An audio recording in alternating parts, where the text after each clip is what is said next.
एक आम फ्राइड अंडे की कीमत $500 थी।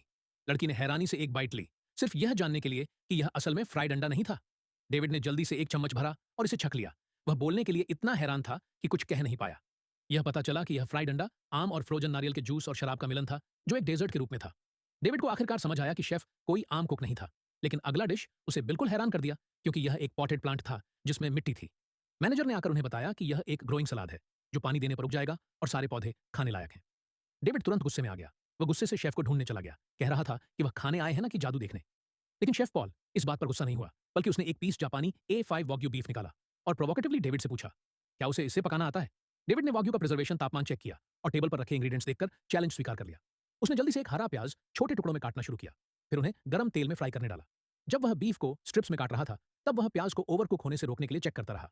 फिर उसने फ्राइड ग्रीन अनियंस को आयरन प्लेट पर डाल दिया, कुकिंग वाइन डालकर एक्स्ट्रा फ्लेवर के लिए सब कुछ हाई हीट पर 1 मिनट तक स्टर फ्राई किया और सर्व करते वक्त पेपर, जीरा और दूसरे सीजनिंग्स छिड़क दिए। Perfect stir fried beef with scallions तैयार हो गया। लेकिन पॉल बिल्कुल भी इंप्रेस नहीं हुआ। उसने शांत दिमाग से एक टॉर्च निकाली और वाग्यू को सीयर करने लगा, जब तक बीफ मीडियम वेल डन नहीं हो गया। फिर उसने स्टेक को 3 टुकड़ों में काटकर एक तैयार प्लेट पर रखा, ध्यान से स्टेक का पोजीशन एडजस्ट किया और फिर इसे ग्लास कवर से सील कर दिया। अगला कदम इस डिश के लिए बहुत जरूरी था। पॉल ने कंटेनर में एप्पलवुड चिप्स को जलाकर स्मोक का इस्तेमाल करके स्टेक को स्लो कुक किया, जिससे बीफ नरम हो जाता और फलदार लकड़ी की सुगंध आती।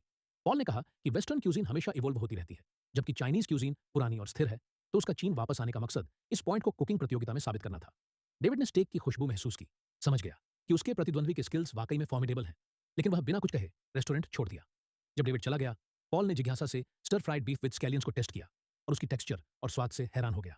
पारंपरिक चाइनीज क्यूजीन उतनी बेकार नहीं थी जितना उसने सोचा था, तो अपनी डिफरेंसेस को सुलझाने के लिए पॉल ने फिर से डेविड को ढूंढा और उससे शोडाउन का चैलेंज दिया।